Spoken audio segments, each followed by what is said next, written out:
Olá, pessoal, sejam muito bem-vindos ao seu podcast A Arte de Vencer, um podcast feito especialmente para você, contando histórias inspiradoras, histórias de sucesso e trazendo as melhores informações para o seu crescimento pessoal e profissional.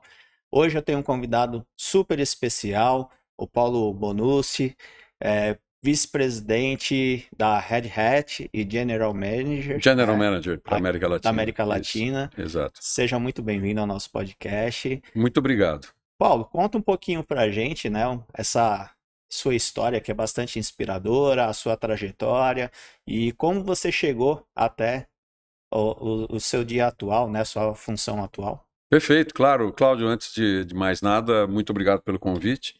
Uma honra, um prazer estar aqui com você e compartilhar um pouco de tudo que a gente vem aprendendo e continua aprendendo ao longo da nossa trajetória profissional. Eu sou um profissional da área de tecnologia da informação, formado em análise de sistemas há bastante tempo atrás, 1983 eu me formei e comecei imediatamente lá quando eu me formei na PUC de Campinas, em análise de sistemas, eu iniciei minha carreira na Arthur Andersen. Arthur Andersen, hoje, para quem conhece tecnologia, hoje é a empresa chamada Accenture. Eu entrei na divisão de consultoria então. Mas nesses 40 anos, né, que eu estou na jornada, passei por empresas como, né, Accenture, Oracle, BMC Software, PeopleSoft. Ela é comprada pela Oracle. Eu vou para a Unisys, fico lá mais 10 anos e estou nos últimos 12 anos na Red Hat.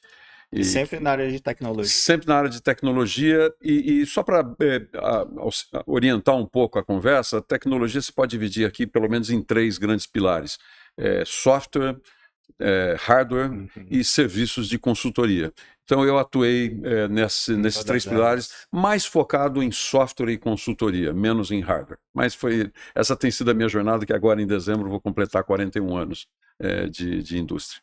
Que bacana. E você imaginava esse boom quando você começou nessa área? Essa é uma pergunta interessante, porque a pergunta também é por que eu fui para análise de sistemas, né? Eu imaginava que computadores e computação e processamento de dados, mais do que computadores, fosse, obviamente, ser uma ferramenta de importância para os negócios, importante para os cidadãos, para as pessoas e assim por diante. Mas eu não imaginava que teria tamanho, mas nem em um sonho eu imaginaria. É sério, porque nessa época, inclusive, nós assistimos aqueles desenhos animados, Jetsons, sei lá, tantos outros programas, filmes que mostravam coisas futuristas, que já davam uma certa orientação, uma certa indicação de realidade virtual e coisas do tipo. Mas eu não podia imaginar que chegaria nesse ponto tão rapidamente com a evolução da tecnologia. E está sendo fascinante, e tem mais coisas vindo por aí, tem muito mais. E como foi esse processo de escolha dessa carreira ao fazer a faculdade, escolher essa área? Você teve algum incentivo dentro da família ou já sabia bem o que queria ou ficou meio dividido em outra área? Não houve nenhuma orientação, mesmo porque isso foi no ano de 1977, 78, então não tinha muito ainda né,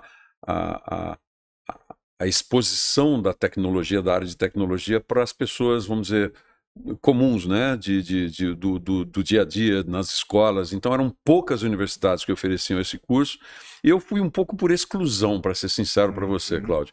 Eu fui eliminando coisas que eu não queria. Até que eu cheguei, e me lembro muito bem, em duas matérias que eu falei, puxa vida, o que será isso? Uma era engenharia metalúrgica, não tem nada a ver, nada a ver, mas eu imaginava que esse negócio de metalurgia tinha ali um potencial grande de expansão, que eu acredito que ainda deve ter. Ou tem sido importante. Ou análise de sistemas. O curso que eu fiz foi análise de sistemas. E aí eu fui pesquisar e cheguei a a dois amigos que faziam esse curso, essa faculdade em Campinas, onde eu estudei, e me inteirei mais. E, na verdade, é uma mescla de esse curso que ainda existe, obviamente, mas análise de sistemas então chamava-se análise de sistemas administrativos com ênfase em processamento de dados. Um nome longo, mas que abarcava muitos temas de administração de empresas e a tecnologia da informação ajudando a você ser mais eficiente e produtivo. Eu achei interessante, não sabia o que me esperava, me inscrevi, fiz o vestibular, passei e acho que foi uma excelente escolha. Não só pelo resultado onde eu estou, nada disso, mas ela abriu muito para mim possibilidades. Assim como a área de engenharia abre possibilidades, mas esse curso abriu possibilidades de interagir com máquinas, que é, obviamente, processamento de dados, mas também com humanos, né? Que nós vamos falar um pouco mais sobre isso E aqui ao você foi longo da nossa conversa. conquistado de coração por essa área na época da faculdade ou já trabalhando no segmento? Eu acho que a ficha caiu quando eu comecei a trabalhar. Eu acho que quando eu comecei a ver os resultados concretos da utilização da tecnologia na vida da pessoa, na vida do cidadão. Eu me lembro que o meu trabalho de formatura, o TCC, né, que se chama, o meu trabalho era uma automação de uma rede de postos de gasolina, de combustíveis, né, no interior de São Paulo, em São Carlos. E o dono ainda é muito amigo, e eu falei para ele, cheguei com ele lá num computadorzinho, era na época ainda os PCs iniciais, que trabalhava com um gravador, Disquete. não, com Com fita cassete. Nossa. Essa é mais antiga. Isso fazia com que a programação era muito desafiadora e, obviamente, o processamento de dados nisso foi muito desafiador. Não, isso era bem antes do disquete. Bem, talvez uns 5 anos, 6 anos antes. Mas conversei com o Ney, lá o proprietário, e fizemos um projeto. Eu falei, nossa, que interessante, mas nós nunca implementamos. Por quê? Porque ainda não havia, e nós vamos falar sobre isso, se não havia ainda acesso para o pequeno empresário a recursos de tecnologia, isso em 1983, quando eu fiz o trabalho. Mas aí que eu comecei a clicar.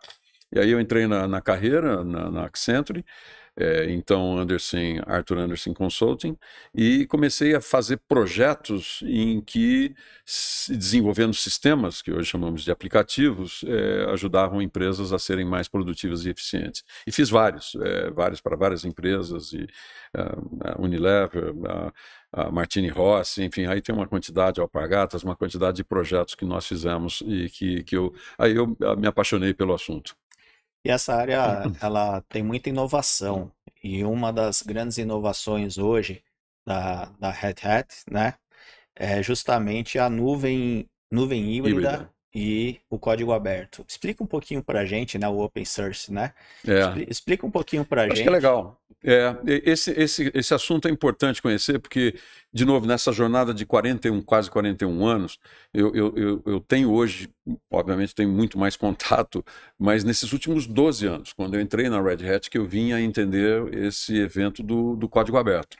E o quanto ele mudou não só o segmento de tecnologia, mas os negócios. Então nós vamos falar aqui, eu vou dar alguns exemplos para você. Acho que nuvem híbrida é um passo mais adiante. Eu vou primeiro falar do código aberto, do open source, que foi uma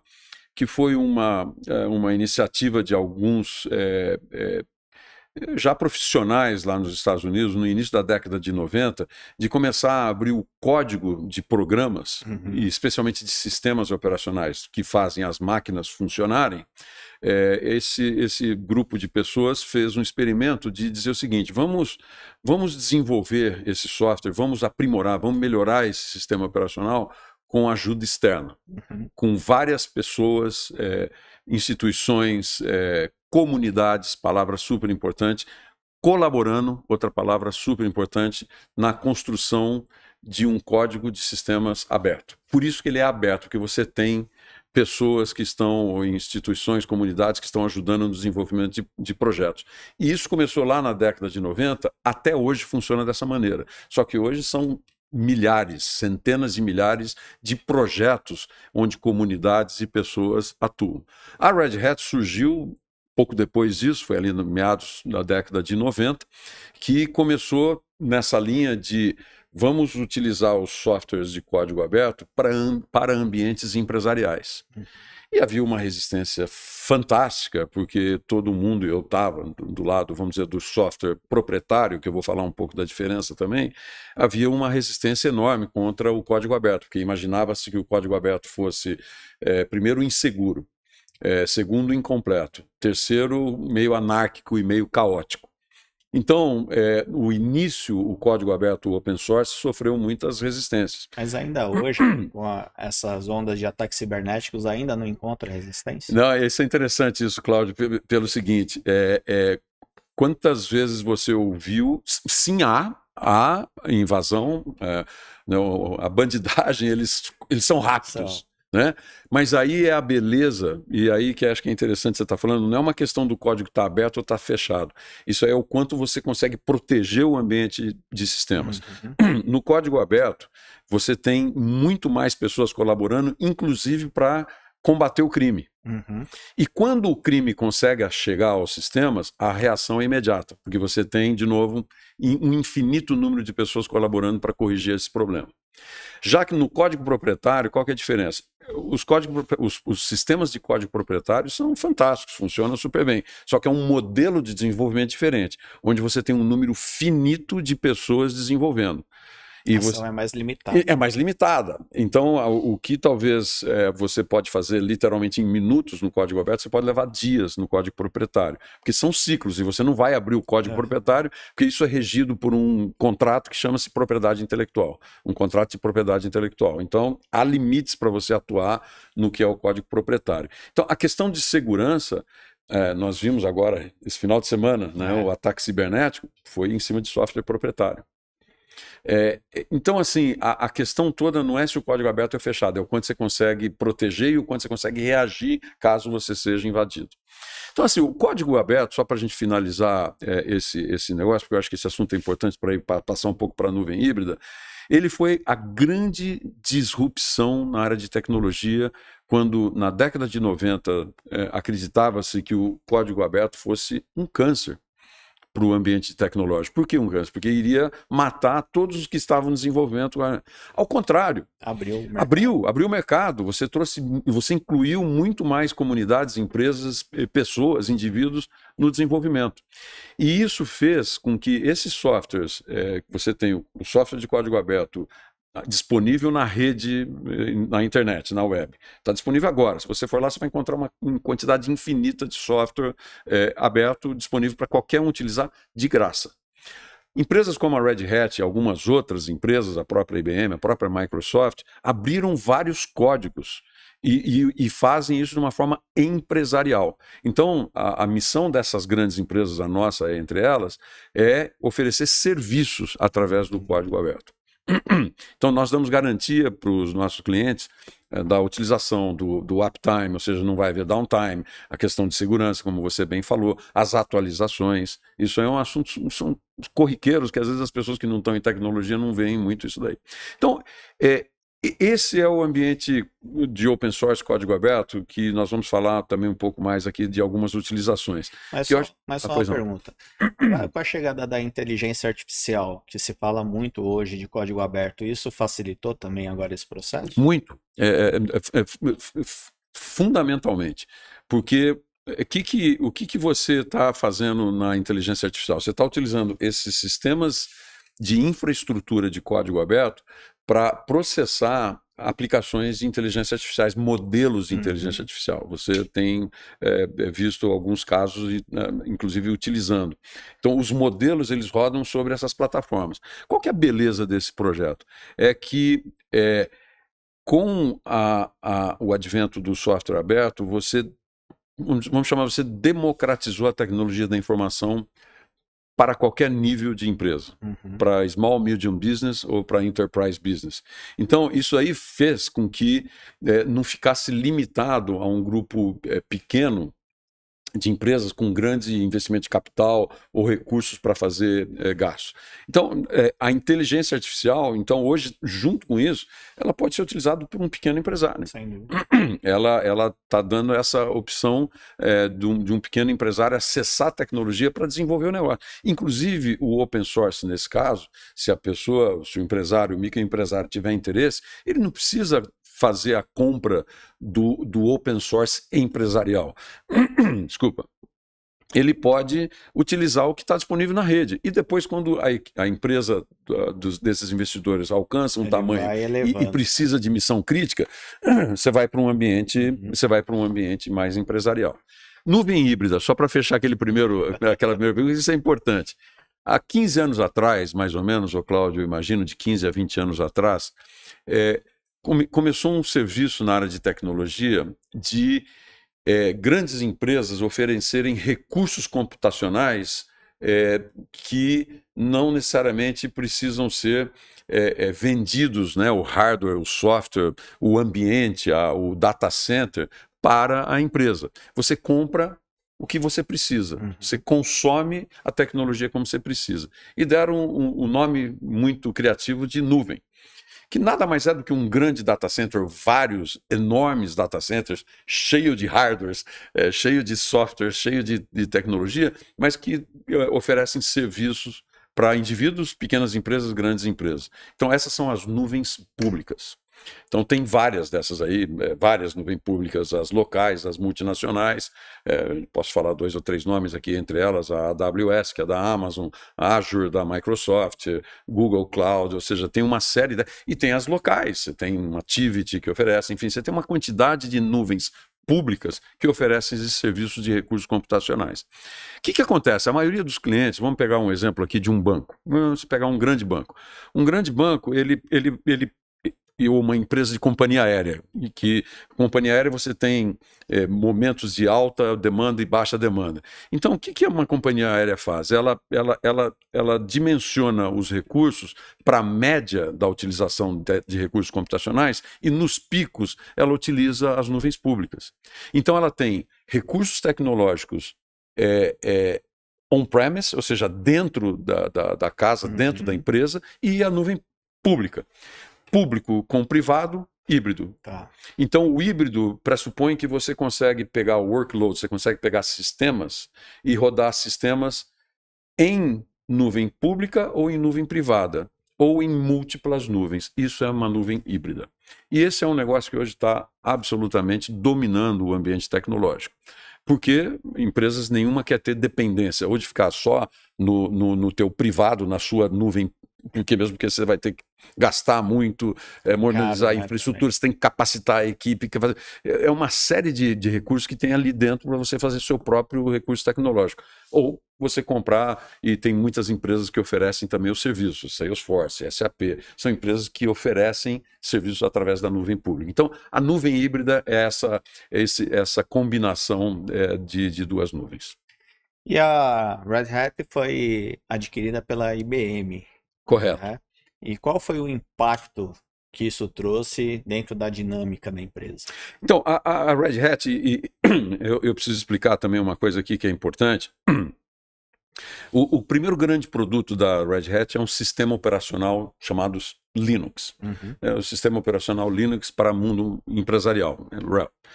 E esse produto, o sistema operacional, ele é a base para você fazer a infraestrutura da nuvem híbrida.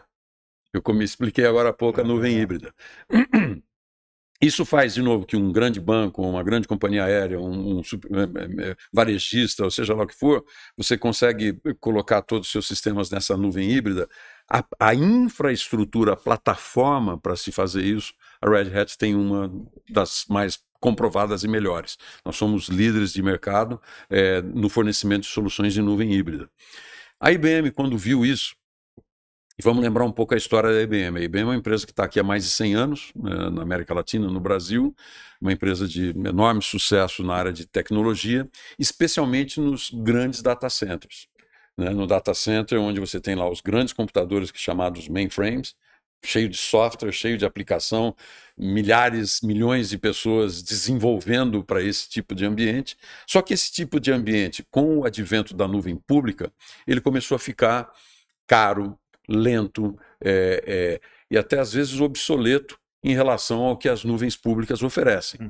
Então a IBM, num movimento muito inteligente, ela falou, olha, ao invés da IBM se tornar uma empresa de nuvem pública, porque ela tem um ativo fantástico, que são os clientes que ela ainda tem. Ela falou, eu vou comprar uma empresa que faz a melhor infraestrutura para poder atuar nesse mundo híbrido. Porque assim ela consegue ainda continuar desenvolvendo e oferecendo os serviços dos computadores para nuvens privadas, mas também oferecer uma solução híbrida para que os clientes dela, os grandes bancos, as grandes companhias aéreas, possam ter flexibilidade e independência, são palavras muito importantes, para né, o processamento dos negócios, não é nem de dados, processamento dos negócios nesse ambiente. Então a IBM pagou 34 bilhões de dólares, são todos dados públicos, pagou faz exatamente 5 anos, foi em 9 de julho de 2019, com essa visão de oferecer a modernização dos ambientes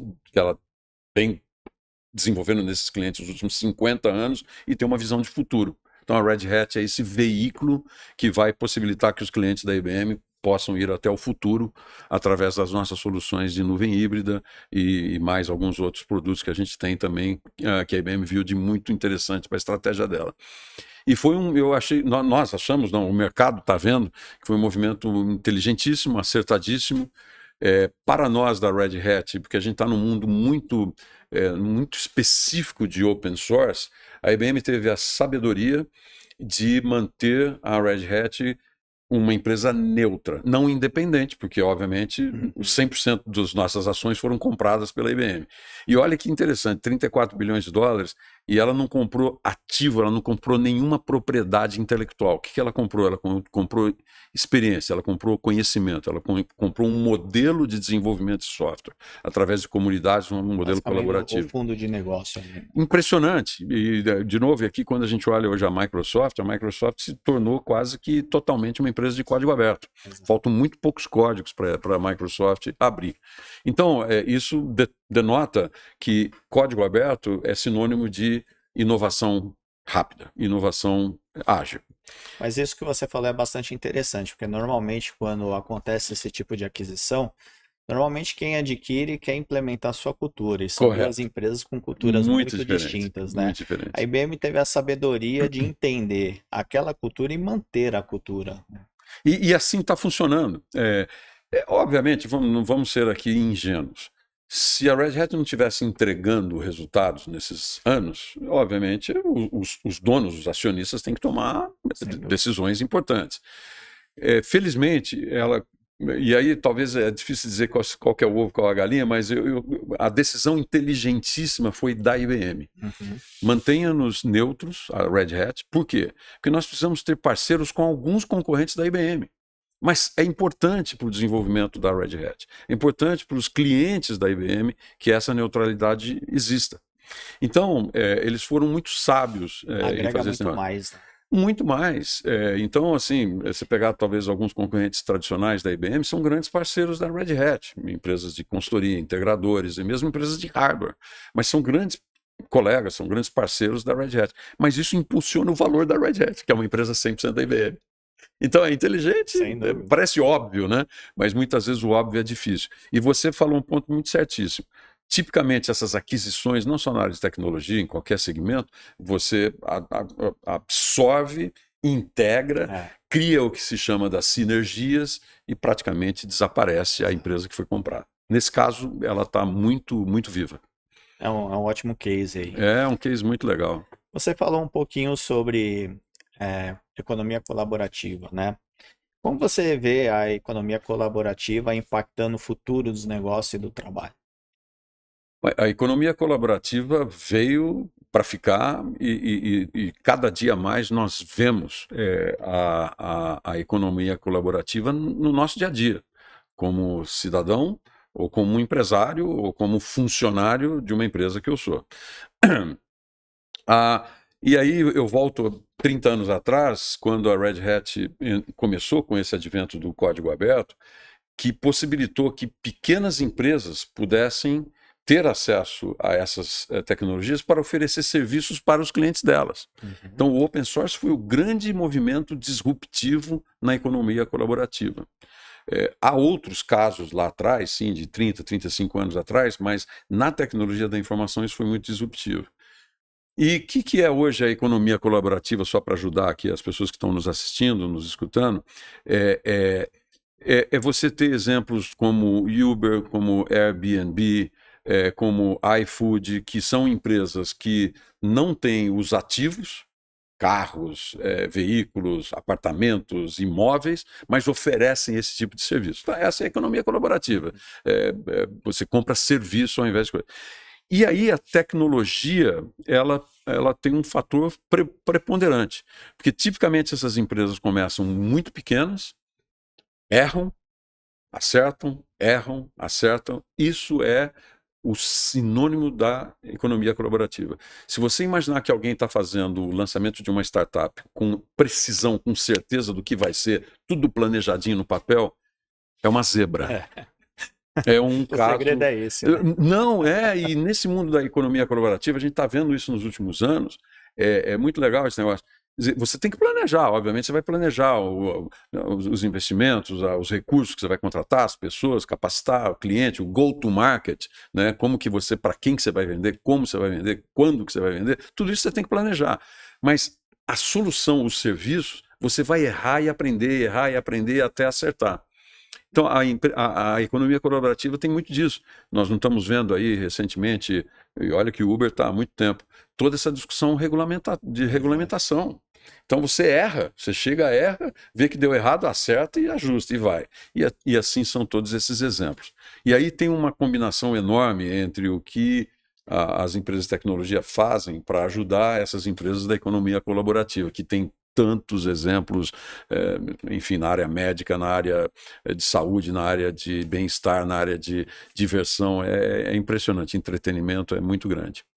Não, sem dúvida. Eu acho que uma coisa que é muito interessante nisso que você comentou é justamente essas estratégias que hoje fazem das grandes startups um grande sucesso. Porque normalmente a gente idealiza assim, eu vou projetar um carro, né? Então eu quero me locomover e eu quero construir um carro. Então você vai lá, tem todo um processo de construir as rodas, o volante, o motor, até chegar no carro é um período muito longo que se cria. E com o uso da tecnologia, eles têm um pensamento assim: vamos construir um patins, depois o patins vira um skate, o skate uma bicicleta, depois uma Legal. moto, até chegar no carro. E vai Correto. adaptando essas situações conforme a própria resposta daquilo que está sendo Correto. feito traz, né? Então, eu acho que é muito bacana ver esse tipo de metodologia e a tecnologia também ajuda muito hoje a ser cada vez mais assertivo, principalmente com inteligência artificial, né? Correto. Dá essa noção, esse balizador hoje para essas empresas. Absolutamente, Cláudio. E assim, um erro comum que eu vejo, né? Eu não sou um grande estudioso de startups, esse tipo de coisa, mas obviamente acompanho o segmento, sou investidor de algumas startups. Eu vejo muitas vezes, eu diria talvez dois erros mais comuns nas startups. Primeiro é você tentar fazer muitas coisas, né? E talvez é o que você está dizendo, talvez chegar já no carro antes de passar por etapas até chegar no carro mais desenvolvido. A Amazon começou com livros. Exato. Se ela fizesse o desenho para ser a Amazon que ela era hoje, muito Não ia provavelmente não chegar, estaria aí. Certo? Ela começou fazendo comércio de livros, e aí que ela optou. Então, esse é o primeiro erro que eu vejo, é tentar fazer muita coisa. E a outra é, na hora que encontra a primeira barreira, desviar o objetivo. Você encontrou uma primeira barreira, eu era para fazer esse tipo de solução, esse tipo de serviço. Agora vamos olhar, tem um bicho se mexendo ali. Então, assim, você tem que ser muito frio nessa hora, e os conselheiros têm um papel importante de manter os executivos, os investidores, com o foco no projeto. Você pode até mudar o objetivo do projeto, mas se o objetivo está bem desenhado, bem definido, tem que continuar nesse caminho. Caso contrário, você vai desperdiçar tempo, vai desperdiçar dinheiro e muitas vezes matar o negócio, Exato. que é o que acontece em muitas startups. Você faz a adaptação, mas nunca muda o rumo. Não pode mudar o objetivo. Exato. Você pode até desviar, fazer um pouquinho, mas esse aqui é o objetivo que nós desenhamos para essa empresa, que nós, investidores aqui, co-owners, assim por diante, co-founders, colocamos para o negócio. Mas é um tema apaixonante esse aí, viu? Porque isso aí, Cláudio, faz parte da nossa vida hoje. Já há muitos anos esse negócio, vai continuar assim, e agora com o advento de inteligência artificial, que a gente vai falar um pouco mais, ele obviamente traz um ingrediente importantíssimo. Eu queria falar agora sobre um tema que eu acho importantíssimo no mundo atual, que é a questão da liderança. Tá. Como você enxerga hoje o papel da liderança nesse contexto atual, né? E principalmente dentro desse conceito de um time que cada vez mais é mais imediatista em resultados, pessoas cada vez mais ambiciosas, É, enfim, como fazer a é, gestão hoje de empresas com culturas tão modernas, mas ao mesmo tempo de pessoas hoje que têm um imediatismo muito forte, seja no seu plano de carreira. Hoje é muito difícil uma retenção de talentos, porque o mercado está sedento por pessoas de boa qualidade para trabalhar. Então, como fazer hoje essa gestão e essa liderança? Olha, Cláudia, aí você muda muito o assunto e para uma dimensão que eu julgo, considero fundamental para o sucesso das empresas, para o sucesso dos negócios, que são pessoas, né? E como fazer a gestão, como liderar equipes, não só liderar equipes, mas equipes de ótima performance. Você falou algumas palavras-chave que eu quero explorar algumas delas, como cultura, imediatismo. Eu começaria, talvez, por esse tema de resultados imediatos, que às vezes as pessoas saem da universidade já querem ser diretor, já querem.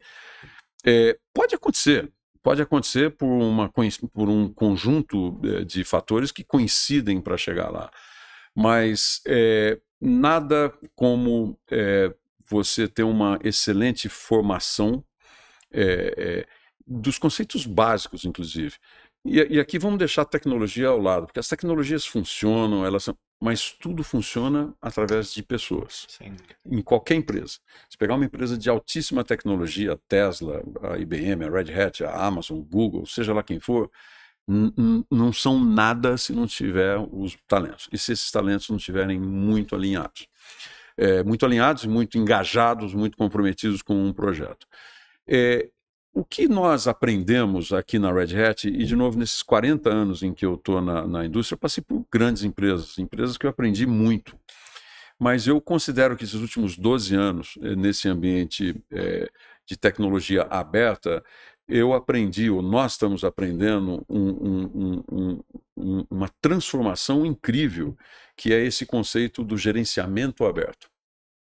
O que é o gerenciamento aberto? Talvez eu começar dizendo o que ele não é. Se você pensar vamos dizer, no modelo mais hierárquico, e um modelo talvez até mais autoritário das empresas, ele é muito limitado. Porque você tem uma cabeça de uma pessoa, um dono, um chefe dizendo, faça isso. Uhum.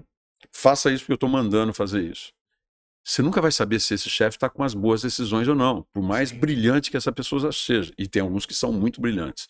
Mas mesmo assim, você tem possibilidades de ficar muito limitado e não aproveitar todo o potencial humano que você tem na tua empresa.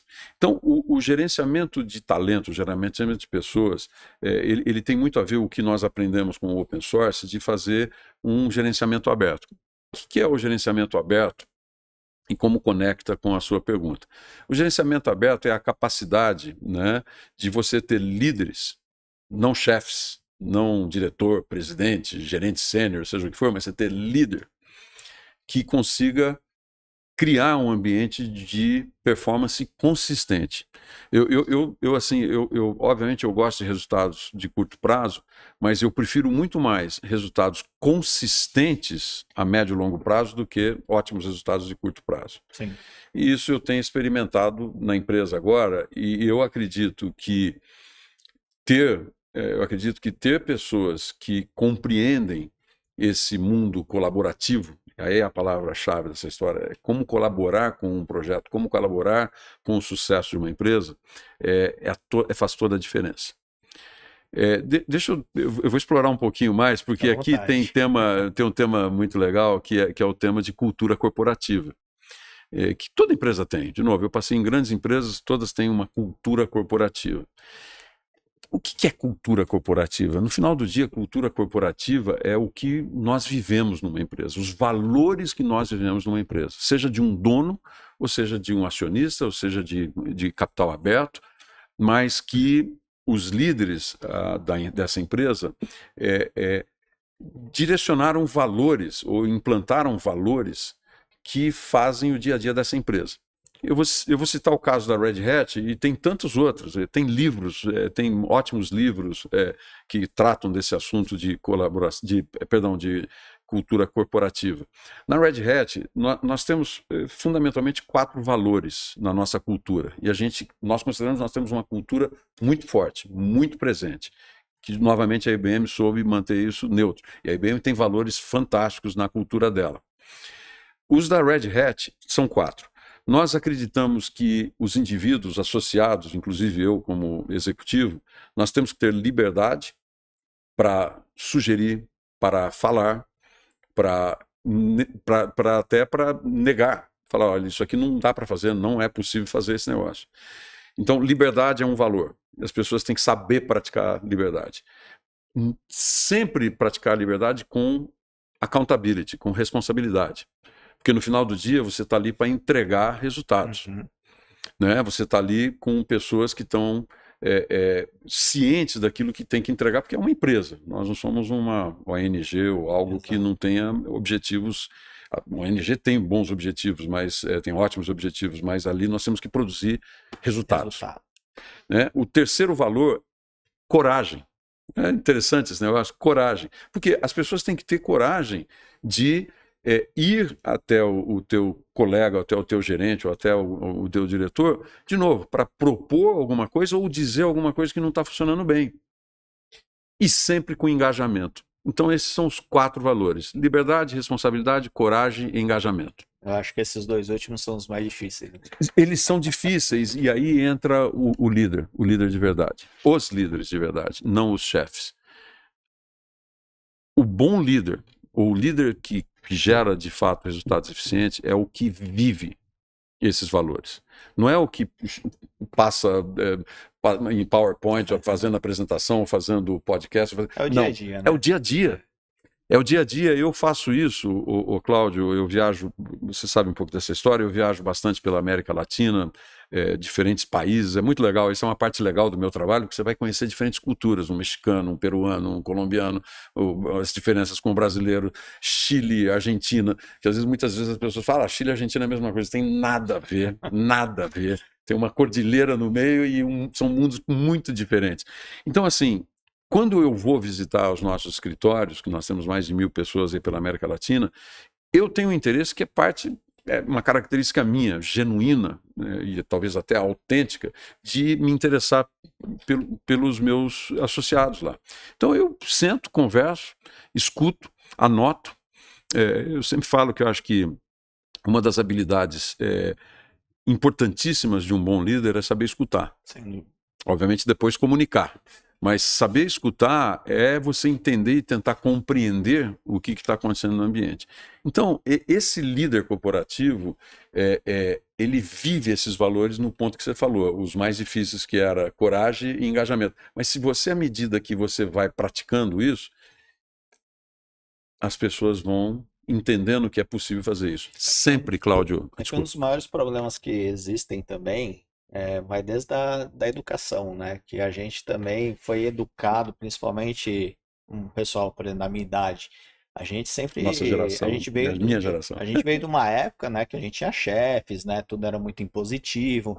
Então, acredito que para essa turma mais jovem seja um pouco mais fácil essa sistemática. E aí que eu vejo a grande dificuldade hoje que às vezes as empresas têm em conseguir trazer esses talentos e reter esses talentos, porque muitas vezes tocam as suas empresas ou a cultura organizacional da sua empresa naquela metodologia do qual ele iniciou lá atrás. Isso não funciona mais. E esse é o desafio e essa é a oportunidade. A pessoa precisa se qualificar, né? Precisa aprimorar como tudo, assim como na tecnologia a gente tem que se adaptar à nova tecnologia, a gente tem que se adaptar a esses novos modelos. Nós temos que nos transformar. Exato. Eu acho que como líderes, imagina, eu comecei lá em 1984 na minha carreira profissional, o negócio era terno, gravata, sim senhor, pois não, que horas, e sabe, era tudo.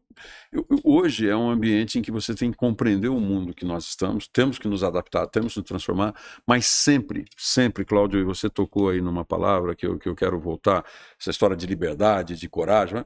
Respeito e profissionalismo. Isso é educação. Isso aí tem que vir em qualquer situação. Quer dizer, é inadmissível uma pessoa ser desrespeituosa com uma outra pessoa. É inadmissível uma pessoa não ter profissionalismo naquilo que está falando e falar só por irresponsabilidade. Aí não faz parte de um projeto. A pessoa tem que ser separada desse projeto. Sim. Ou educada, que é o correto, que é o rumo que nós geralmente fazemos. Nós tentamos corrigir essas pessoas. Em geral, tem muito talento, mas você precisa dar uma arredondada São nesse negócio. engrenagens, né? Tem que funcionar. Tem que funcionar, tem que funcionar. E esse negócio, eu assim, deixa eu talvez resumir aqui para você o que eu considero vital nessa questão do Open Management, que eu acredito, gostaria que quem esteja nos escutando possa, de alguma forma, refletir um pouco sobre isso. Mas você tem que inspirar as pessoas no propósito do teu projeto. O que você quer ser? O que a empresa Eu quer acho ser? que você falou a palavra-chave. Empresa que tem propósito muito claro, muito bem definido e consegue engajar todo mundo dentro desse propósito, vai ter mais facilidade. Você está... Então, começa nesse primeiro passo, eu diria.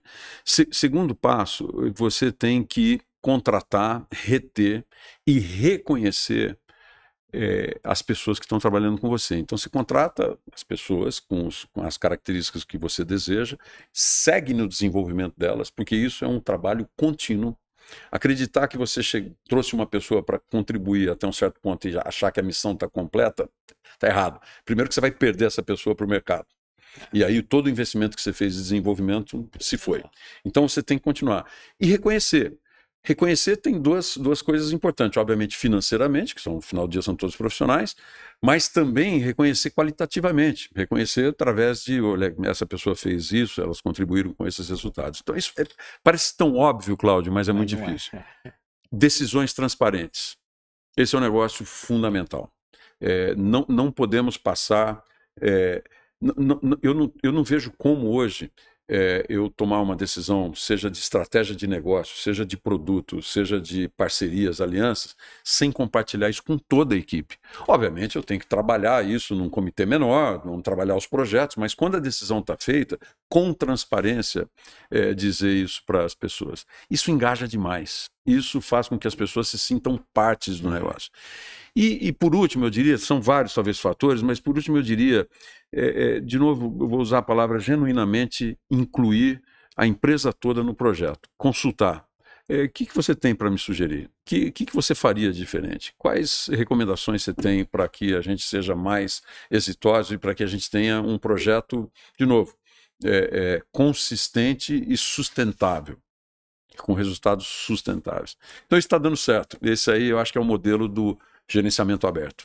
É um modelo tão bem sucedido que é fácil a gente entrar nas suas redes sociais e ver o quanto as pessoas te admiram como líder, o quanto vê que você é uma inspiração para muitas pessoas. Até vi uma publicação sua recentemente, dos 12 anos de empresa, verdade. onde várias pessoas comentaram. E isso fez com que você fosse convidado, então, pela Forbes Plus. É verdade. Conta um pouquinho essa história. Não, isso foi legal. Foi muito legal. Eu convido as pessoas a verem esse negócio da Forbes Plus. E o assunto da Forbes Plus foi justamente esse dessa transformação que eu fiz, que eu me propus como líder para liderar equipes de alta performance, através dessas técnicas dessas características de gerenciamento aberto, gerenciamento inclusivo, de fato, não de blá blá blá.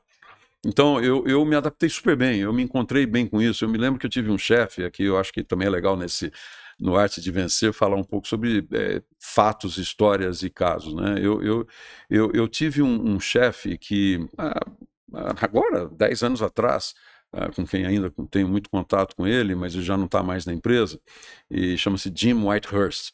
E, inclusive, eu recomendo que quem puder ler o livro dele, chama-se The Open Organization, a organização aberta. Leiam o livro, é um livro gostoso de ler, é um livro curto, que fala justamente sobre essas questões que eu tratei lá na Forbes+. E o Jim falava assim para mim, ou para mim não, para um grupo de pessoas, eu aprendi isso do Jim. Ele falou, ninguém precisa chegar numa reunião, por exemplo, de forecast de vendas e esculachar ou desrespeitar um vendedor que não fez a cota, né, ou que não está sabendo como encontrar o negócio. Esse modelo ele é absolutamente negativo. A pessoa não precisa ser dura Ela não precisa ser forte na mensagem, na forma como fala, para atingir resultados. Ela tem que entender o que está acontecendo. Ela tem que entrar junto com o funcionário, junto com o associado. Sim, tem que ser duro para dar a recomendação do que tem que ser feito para corrigir o que a pessoa pode melhorar. E a gente vê isso, inclusive, nos esportes, não vê isso? Bons técnicos de futebol não fazem isso? Eles inspiram você para o campeonato e são duros na hora que tem que ser duro para corrigir o que você tem que melhorar. Essa é a arte da liderança. É a essência, né? A essência da liderança é essa.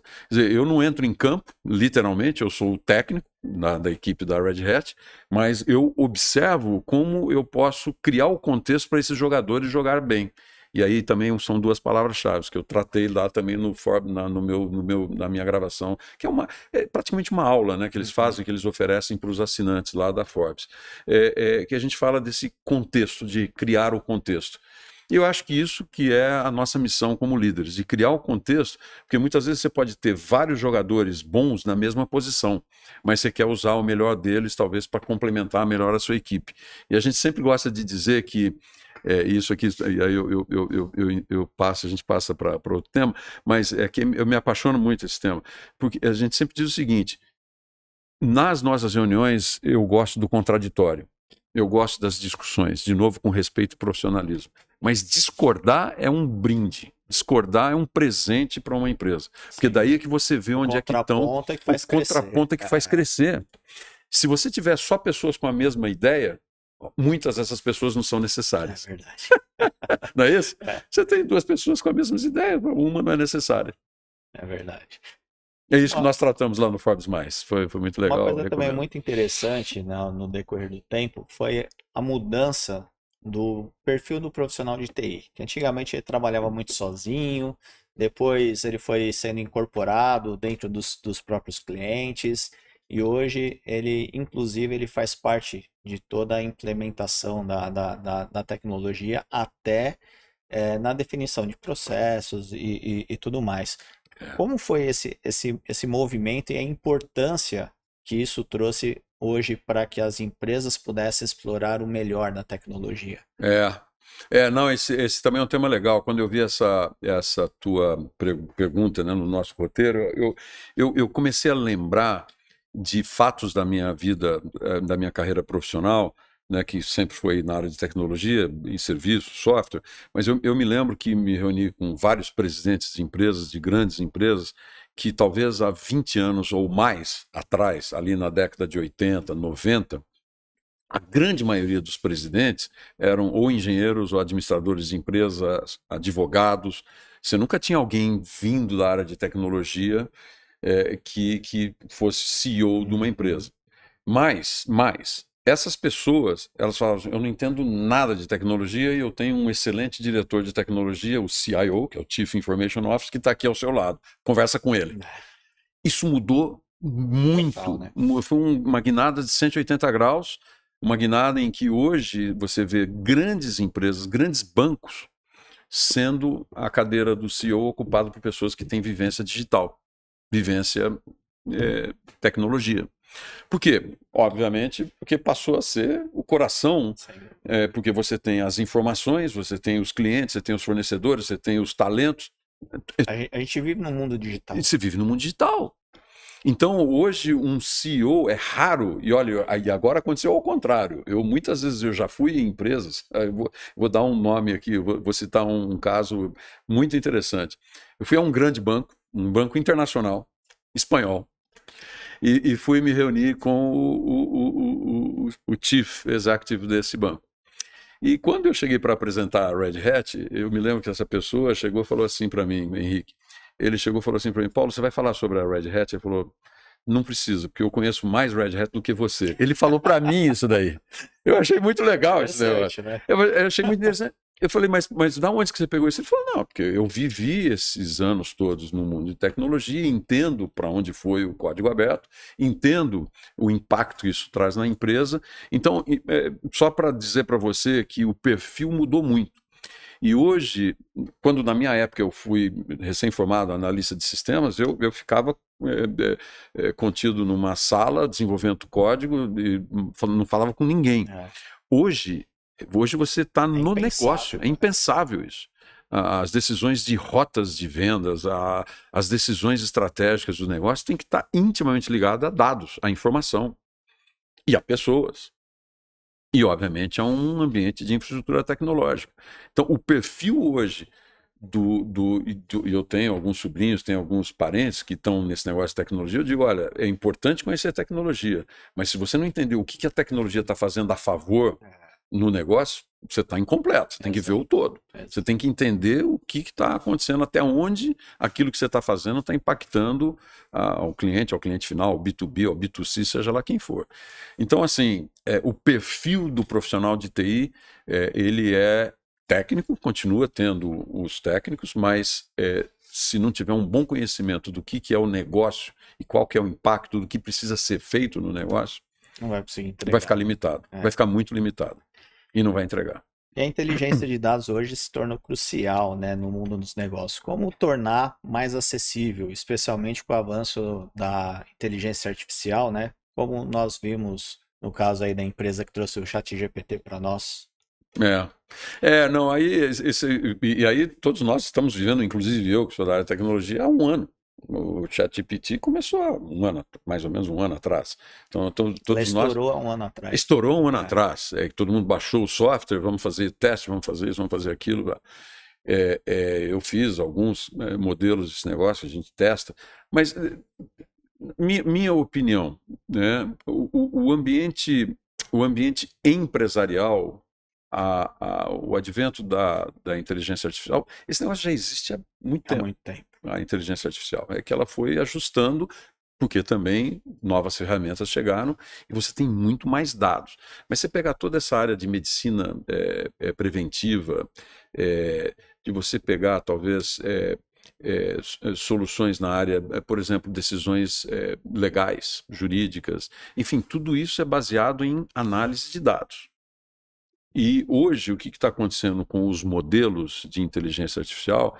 Eles estão conseguindo ter acesso a dados estruturados internos e externos.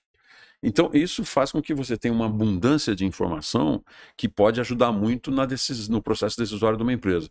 Nós gostamos de chamar isso, obviamente, de inteligência artificial generativa, que é o que a gente vê no ChatGPT, mas você tem isso para empresas também, e a preditiva, que é antecipar eventos que vão acontecer, eventos climatológicos, eventos econômicos, enfim, o que pode acontecer com eventos políticos que podem impactar na economia, na moeda e assim por diante. Então, assim, Cláudio, muito cedo ainda para saber o que isso vai resultar. Há um temor grande que a inteligência artificial vai substituir pessoas. A tecnologia está fazendo isso há 50 anos. Não é de agora. E nem por isso as taxas de emprego estão diminuindo por conta disso. Vai se readaptando. Vai se readaptando, você abre novas oportunidades, você abre novos caminhos. Lembra que eu comentei agora há pouco sobre a história do código aberto? A quantidade de vagas que você abre, de possibilidades que você abre para pessoas que não estão em uma empresa desenvolver a sua própria solução. Por quê? Porque tem acesso na internet a um código que está lá disponível, aberto. Então, a transformação tecnológica ela está ajudando muito em outros aspectos. A inteligência artificial ainda é incerto. Nós estamos acompanhando, eu estou acompanhando, o que está acontecendo hoje no mundo é muito o que os governos vão fazer para regulamentar a questão da utilização da inteligência artificial. O que ela é positiva e favorável e que não é destrutiva e maliciosa. Esse é um grande problema, né, em tecnologia da informação também há muitos anos. Quer dizer, costumo dizer o seguinte, a tecnologia da informação, o computador, os softwares, as aplicações, ela podem ser igual a uma Ferrari. Excelente, fantástica, super caro, mas se você utilizar mal vai causar um desastre. Exato. Então a inteligência artificial é a mesma coisa. Por trás de tudo isso, o pano de fundo de tudo isso, tem um elemento chave. Pessoas. Você nunca vai deixar de ter pessoas que leem, interpretam e que fazem a correta utilização de inteligência artificial para os negócios. Análise de dados, analíticos e assim por diante, são ferramentas valiosíssimas e que vão transformar e já estão transformando muitos negócios. Eu acredito que vai ser um excelente copiloto, mas ainda a decisão sempre vai ser a melhor tomada de decisão, vai ser a humana, não tem. Vai ser humana e você vai ter que entender o contexto, quem são seus clientes, quem são os seus pacientes, ou a sua empresa, cliente. Então, tudo isso são pessoas. E por mais que hoje a tecnologia queira entregar resultados em relação a emoções, tudo isso, né? Mas eu acredito que nada vai substituir o feeling do ser humano. Não tem. Além do feeling, o que a pessoa precisa, o que ela está esperando, o que ela necessita para ser melhor, para ser mais eficiente. Então, isso aí você só consegue através da interação. E tem aí um tema que entra nesse contexto do que nós estamos conversando aqui, que é a transformação cultural. A gente pode falar um pouco falar só um toquezinho nesse negócio. De novo, você vai falar transformação tecnológica. Isso aí já vem acontecendo há décadas, a transformação tecnológica. Lembra quando chegou a internet? A internet começou primeiro com um e-mail, com chat, com troca de mensagens. Depois começou a usar a internet para coisas empresariais. N exemplos que foi. E isso nos trouxe aonde nós estamos hoje. E as pessoas nesse processo todo? Acreditava-se lá 30 anos atrás, eu me lembro que os primeiros sistemas baseados em internet, há 25 anos atrás, talvez, e fosse acabar, aniquilar com os empregos. Não aconteceu nada disso. Você foi ajustando, foi abrindo, você abre startups, você abre pequenas empresas que se transformam em unicórnios que são empresas valorizadas a mais de $1 bilhão, enfim. E essa é a beleza do que está acontecendo. Eu sou muito pró-desenvolvimento, pró-mercado, pró-desenvolvimento do talento, porque quem faz tudo isso são pessoas. Sem dúvida, é fundamental. Porém, a tecnologia hoje, principalmente com a inteligência artificial, ela evolui cada vez mais rápido. E está tornando a dinâmica do nosso dia a dia mais rápida. Hoje, com a inteligência artificial, a gente faz coisas em poucos minutos, coisas que nós levaríamos horas para poder fazer. É verdade. Né? É verdade. E isso a gente vê também que aumenta a pressão, talvez até dos seus clientes, por mais inovações mais rápidas, cada vez mais rápidas. A gente vê com a própria inteligência artificial, né? Eles lançaram o 4, já que era a versão 5 do ChatGPT, então sempre existe essa pressão. Então, como trazer isso para uma balança entre essa velocidade que as coisas acontecem e com essa pressão que deve existir por sempre trazer novas inovações e cada vez querem um salto grande e nem sempre você vai conseguir dar um salto grande, né? Tem uma coisa que nós não vamos conseguir frear nunca, que é uma lei de mercado da oferta e da demanda. Quando há demanda e quando há concorrência na prestação dos serviços, empresas vão ser mais ágeis do que outras para oferecer isso. Eu estou dizendo isso como pano de fundo, porque na sua pergunta, Cláudio, você vai ter essa aplicação de soluções baseadas em inteligência artificial para melhorar os resultados. No final do dia, é isso que você está procurando. Melhorar o valor para o acionista. Como empresário, é isso. Como um líder governamental, como um governador, um presidente, você quer melhorar a experiência do cidadão. Eu acho que esse equilíbrio, que foi a tua pergunta, como manter esse equilíbrio, obviamente nas prioridades que são necessárias. Eu acho que, assim como você, nós estamos utilizando cada vez mais esses serviços. Aqui no estado de São Paulo nós chamamos do poupa-tempo, né? Acho que chama-se aqui. Eu utilizo isso fantasticamente. E a gente repara o quanto que o poupa-tempo evoluiu nesses últimos anos e continua a evoluir. Nós vamos chegar num ponto em que você vai entrar num desses sistemas de cidadão, do governo, do Estado. Eu estou falando especificamente de São Paulo, porque eu estou vendo que essa é a intenção do governo, em que você vai fazer uma solicitação, renovar a minha carteira de motorista. E se você vai fazer com o menu, faça isso aqui agora, tire uma foto aqui agora, faça isso, mostra. E você não vai precisar nem ir no poupa-tempo. É auto-service. Tudo isso. Isso é inteligência artificial. Isso é machine learning. Ou seja, as máquinas aprenderam com os dados que estão disponíveis, elas vão ver o seu cadastro de multas, o seu cadastro se você tem alguma coisa com a justiça, enfim. Isso é dado. Isso é informação. Agora, tem que separar o ambiente empresarial do ambiente pessoal. O que quer dizer pessoal, individual? Eu em casa, eu posso perguntar lá, você sabe, eu gosto muito de cavalos, eu posso perguntar, poxa, onde que está a melhor linhagem do cavalo tal para reproduzir num clima montanhoso? E isso é um uso pessoal. Sim. E isso já está, o ChatGPT está na versão 5.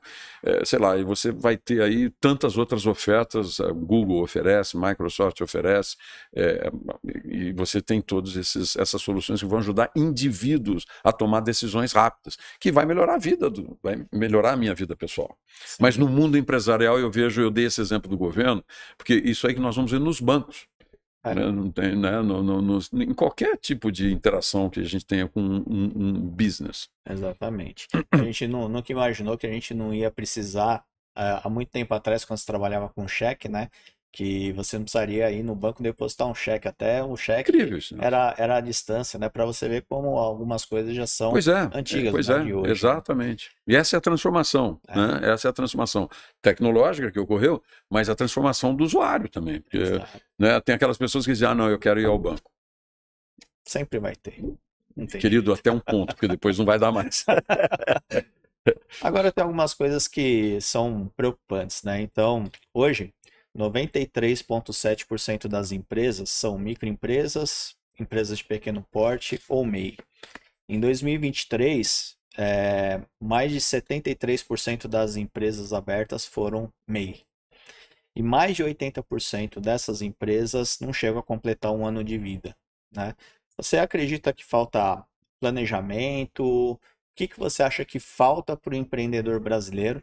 E você até mencionou culturas diferentes, já aproveito para emendar uma outra pergunta. Legal. O que você vê de diferente no empreendedor latino, da América Latina em relação ao Brasil? Por que você acha que isso ocorre? Você acredita que muito dessa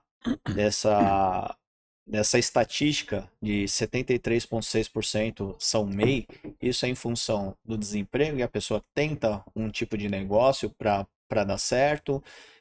Por que você acredita que mais de 80% fecha em menos de um ano? O que você acha que falta? Falta tecnologia? Falta capacitação? Como que a gente pode contribuir de alguma forma para as melhorias desses números? Cláudio, esse é um tema muito complexo. Assim, eu acho que requer, inclusive, sociologistas, né, sociólogos, ajudando a decifrar esses dados. Eu não sou, longe disso.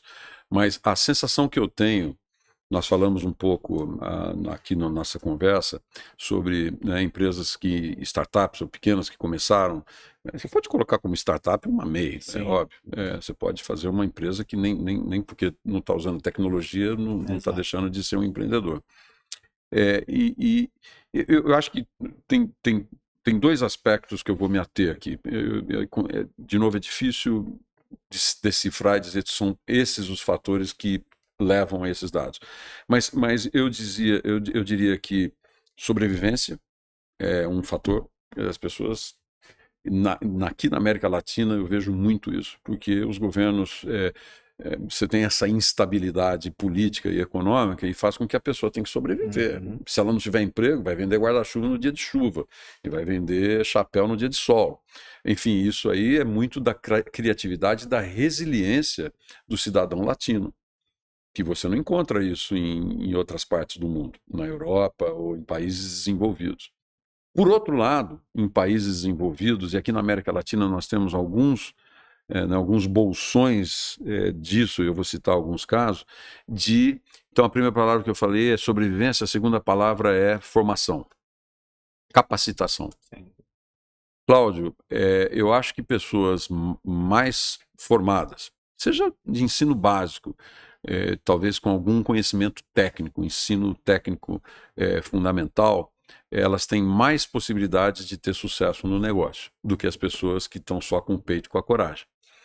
É de se admirar as pessoas que estão com o peito e com a coragem, porque elas têm que levar comida para casa, elas têm que fazer o negócio dela crescer. E algumas são até sonhadoras, que, na minha opinião, faz muito parte do sucesso. Você sonhar, você visualizar alguma coisa que você quer ser. Isso ajuda muito a direcionar, inclusive, o teu instinto do que tem que ser feito. Então, a questão da formação é um problema grave na América Latina. Grave na América Latina. Muitos países têm esse problema, mas aqui no Brasil, eu vou dizer para você, se você pegar o mercado de tecnologia, que é onde, obviamente, eu atuo, você tem uma demanda reprimida, ou seja, tem uma falta de profissionais estimada entre 300 a 500 mil profissionais. Olha só isso. Dados de empresas, Brascom e assim por diante, que dizem isso. É muita gente. E você tem um desemprego alto. Então, você tem muitas pessoas que estão no mercado, mas que você não consegue ajustar e adaptar essas pessoas para essa demanda. Então, a questão da formação começa por aí, essa questão das pequenas empresas e das MEIs, que começam, talvez, também com pouco planejamento. Aí tem que ter um planejamento mínimo, que também faz parte da formação. E aí você vê órgãos aí, talvez como o Sebrae, você vê os Senac, SESIs da vida, essas coisas que ajudam a formar essas pessoas, seja na área de alimentação, no caso de restaurantes, assim por diante, você tem tantos exemplos, comércio, né, que é o SESC, e assim por diante. Então, assim, a questão da formação, na minha opinião, é fundamental para a sobrevivência de uma empresa. E dá errado, Cláudio? Eu fiz já algumas apostas pelo lado pessoal de coisas que não deram certo. Porque foi mal planejado. Talvez eu fui muito na empolgação, talvez de alguma coisa, sem estudar, sem conhecer. Conhecimento, formação, conhecimento, Isso é fundamental. conhecimento. Eu falo que uma boa parte das empresas são abertas é porque o cara é bom em fazer alguma coisa. Tem algum talento? Exato.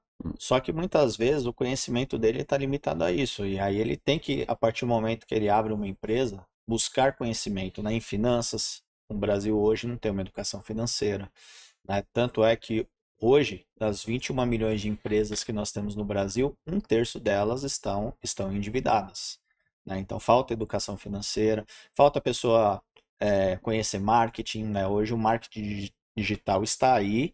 Ele é muito efetivo hoje para captar clientes e tudo mais. É um universo maravilhoso para ser explorado e que pouca gente hoje também conhece e utiliza. Então, eu vejo que essa questão da capacitação, ela é fundamental, porque às vezes a pessoa ela é muito boa naquilo que ela faz, mas ela só tem aquele tipo de conhecimento, não é suficiente muitas vezes para gerir uma empresa, né? Então, eu acho que isso é fundamental. Só que a minha preocupação também é que é um tipo de perfil que normalmente não investe em tecnologia. E como você consegue enxergar o futuro das empresas hoje sem a tecnologia? Muito difícil, muito difícil. E aí preciso de orientação. Deixa eu te dizer, essa é uma opinião muito pessoal, de pessoas, indivíduos, pequenas empresas que subestimam o conhecimento. Não preciso saber nada de tecnologia. Minha lojinha, o meu comércio está funcionando bem. Errado. Você não está vendo o que está acontecendo no ambiente, você não está vendo o que você pode fazer mais eficiente, com mais precisão, com mais produtividade. Acho que a palavra-chave aqui não é nem produtividade, é eficiência. Né? É como fazer mais com os mesmos recursos, ou talvez até com menos recursos. E se você conseguir expandir, colocar mais gente, que essas pessoas também sejam eficientes. Então, assim, conhecimento, Cláudio, esse negócio, assim, nós como líderes, né, e até aí como pais, tios e amigos, a gente tem que orientar os mais jovens que estão entrando no mercado, não subestimarem o conhecimento, a leitura, os casos, escutar os podcasts, ver casos de sucesso, ver casos de fracasso, aprende no fracasso. Lembra que eu comentei? Esse modelo caótico do erra, aprende, é o que faz o mundo girar hoje. Né? É o que faz as empresas terem essa possibilidade e agilidade para poder crescer e ajustar o teu rumo e seguir. E aqui entra, de novo, eu quero voltar um pouco ao tema da tecnologia, porque eu concordo com você comentou isso, que às vezes as pessoas subestimam que o conhecimento tecnológico não vai fazer diferença. Faz diferença. E tem hoje uma coisa que não existia há 10 anos atrás. Hoje está disponível para pequenas empresas. Você pode ir numa nuvem pública, você pode ir numa empresa de tecnologia e contratar serviços que antes você precisaria ter uma equipe. Exato. Agora você não precisa. Você pode ter um pequeno comércio, uma pequena empresa, pequeno qualquer tipo de negócio, comprando recursos tecnológicos por um preço muito razoável, sem ter que fazer investimento em grandes computadores ou em software, ou ter que contratar analista de sistemas. Não precisa disso. É aquela história Mudou. no início que a gente falou de startup, né? A grande maioria das empresas não tem um sistema, não tem nenhum mini ERP, né? Não tem absolutamente nada. Às vezes não tem controle das próprias finanças, controle de estoque e tudo mais. E ao Impossível mesmo tempo, sobreviver. quando decide, às vezes, fazer, que é a melhor ferramenta, né? E às vezes também não é o caminho, porque muitas ferramentas hoje contratadas também são subutilizadas dentro daquilo que foi Exatamente. contratado. Exatamente. Então é necessário buscar um ponto de partida, e existem hoje, né, como você falou, ir escalando Escalando a utilização. toda essa E utilização. essa é a beleza do modelo do consumo de tecnologia. Você pode comprar o quanto você precisa, Exato. não o quanto que estão te vendendo. É muito diferente isso, é uma diferença incrível aí. Porque as empresas que estão do lado de vender estão querendo te empurrar uma quantidade de produtos de tecnologia que você não vai usar. E você vai Exato. gastar uma quantidade de Estou dinheiro tocando enorme. nesse assunto porque o nosso podcast tem esse objetivo, De trazer orientar as esses pessoas. insights para as Claro, pessoas que hoje claro. nos assistem, que passam dificuldades, que ficam pensando como eu posso melhorar o meu negócio, né? E eu diria que hoje capacitação, conhecimento e tecnologia são os dois fatores determinantes hoje, né? Determinante. E no celular, você pode, através de um sistema de buscas, encontrar quem pode te ajudar. Exato. Em qualquer setor que você esteja. Então, se você é um microempresário, se é um MEI, uma MEI, você consegue ter, pelo menos, o caminho para onde ir e perguntar e ver o que você pode adequar para o seu E a negócio. internet hoje é maravilhosa, porque a quantidade de conteúdo que existe, é claro que tem que saber filtrar, Tem que né? saber usar. Mas tem muito conteúdo hoje Muito. disponível para as pessoas, Riquíssimo. né? Bom, outra coisa também que chama atenção é que menos de 1% das empresas ultrapassa os 10 anos de vida, né? Então isso é bastante preocupante também. E então, pensando nessas novas tecnologias como a inteligência artificial que está chegando e se fala muito disso, eu acho que é o tema do momento hoje de todas as conversas é a inteligência artificial. Como você enxerga que no futuro toda essa tecnologia que é, vai ser meio que obrigatório ter a inteligência artificial por trás, no mundo dos negócios, sendo que a inteligência artificial ela precisa de dados e dados bons para que ela possa agregar. Pensando em empresas que não conseguem ser longevas ou que demoraram às vezes para investir numa tecnologia para se ter esses dados, elas ainda vão patinar nesse primeiro momento. Eu acho que isso vai ser uma jornada, Cláudio. A sensação que eu tenho é que algumas vão rapidamente utilizar e até descobrir que não vai dar certo, mas na grande maioria que utilizar antes vai antecipar passos importantes para não ficar fora desse 1% aí, que sobrevivem. A palavra-chave são duas palavras-chave aqui: modelos preditivos. Cláudio, é isso. No final do dia, você quer entender que barreiras, que desafios você vai encontrar na frente do seu negócio. E isso ainda tem muito chão até desenvolver esses modelos preditivos para o pequeno empresário. Enquanto isso, o pequeno empresário tem que buscar as soluções que estão no alcance dele de empresas confiáveis que estão oferecendo esse serviço. Insisto novamente, tem aqui alguns players importantes que oferecem esses serviços, inclusive alguns multinacionais. A gente conhece alguns deles que estão oferecendo esse tipo de soluções para pequenas empresas, médias empresas. Então, assim, também, de novo, aqui tem que fazer uma dissecação desse, ou mergulhar um pouco nesse dado que você falou aí do 1%, para entender um pouco esse período de 10 anos, porque muita coisa acontece, muita coisa acontece em 10 Fatores anos. internos e externos. Fatores externos e internos, tecnológicos, né? Às vezes uma solução que era boa há 5 anos atrás, hoje já não é mais. Eu vejo o que acontece, tem tantos exemplos, né? Na telefonia celular e assim por diante.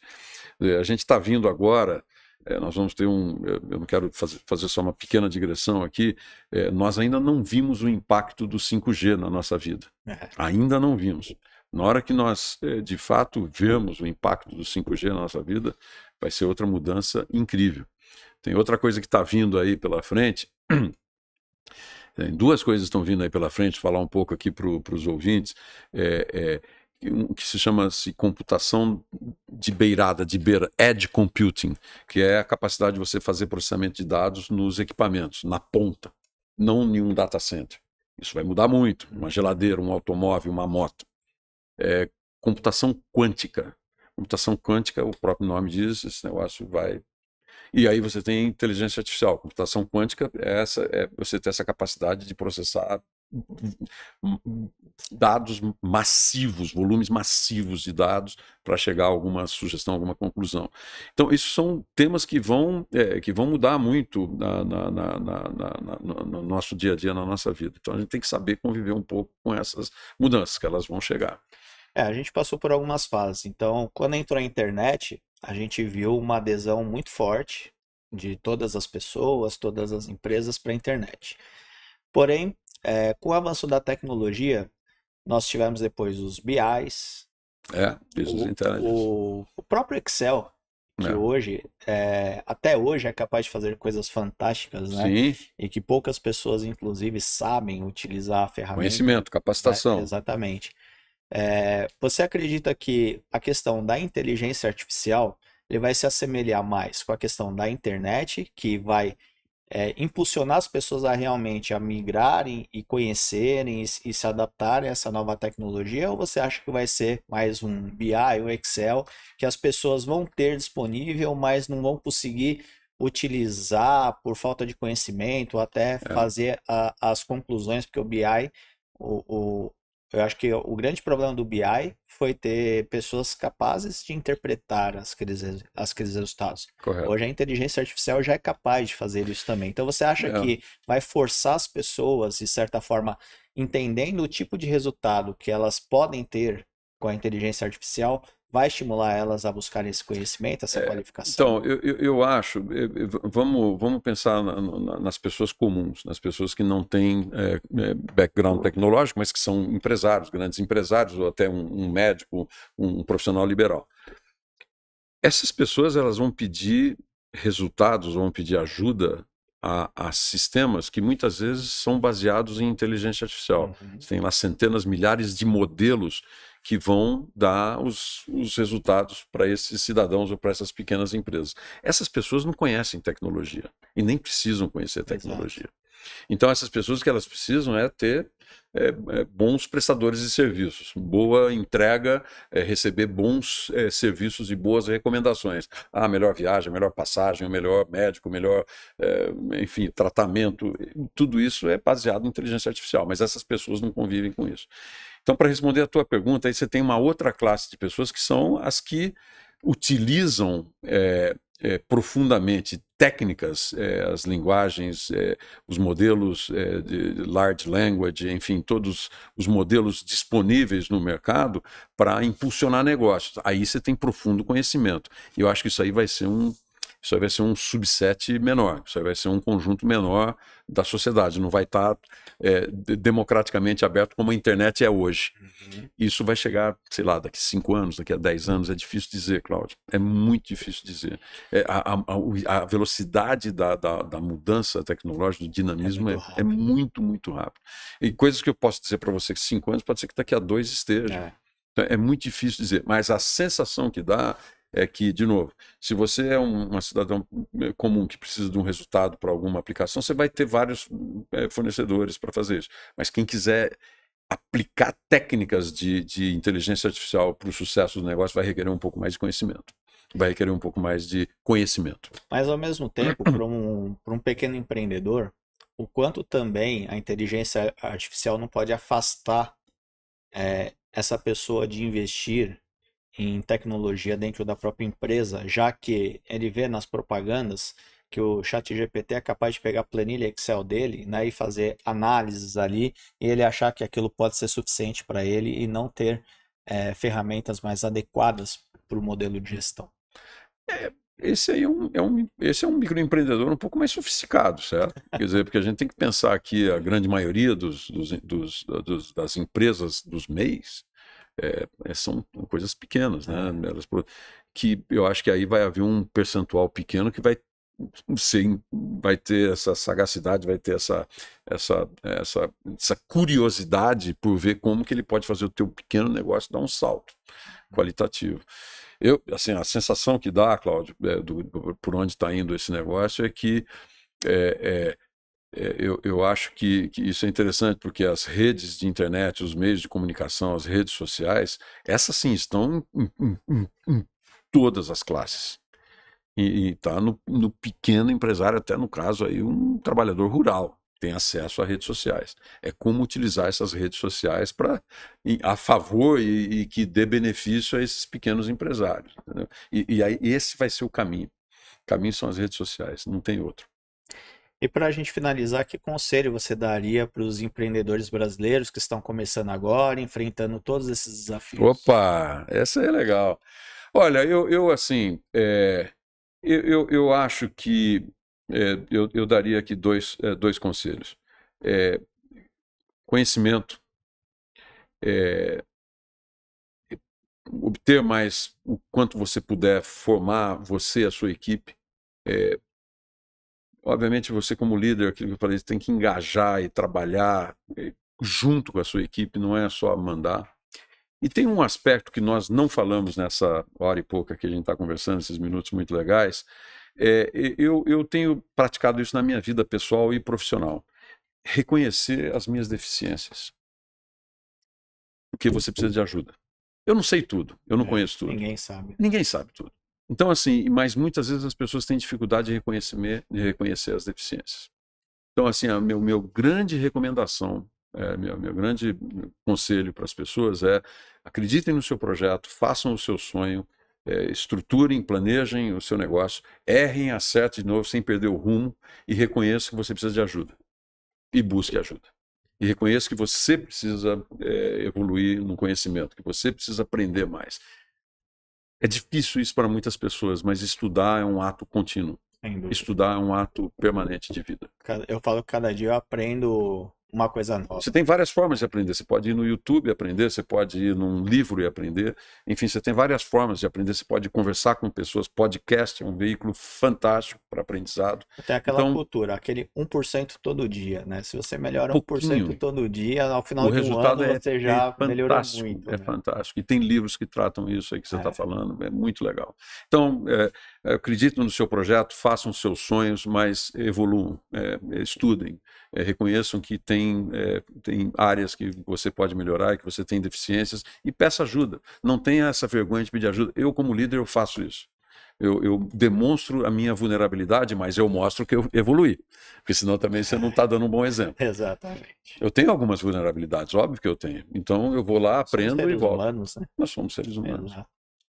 Bom, Paulo, quero te parabenizar por toda essa trajetória, por ser esse grande exemplo. Acho que foi um papo muito bacana.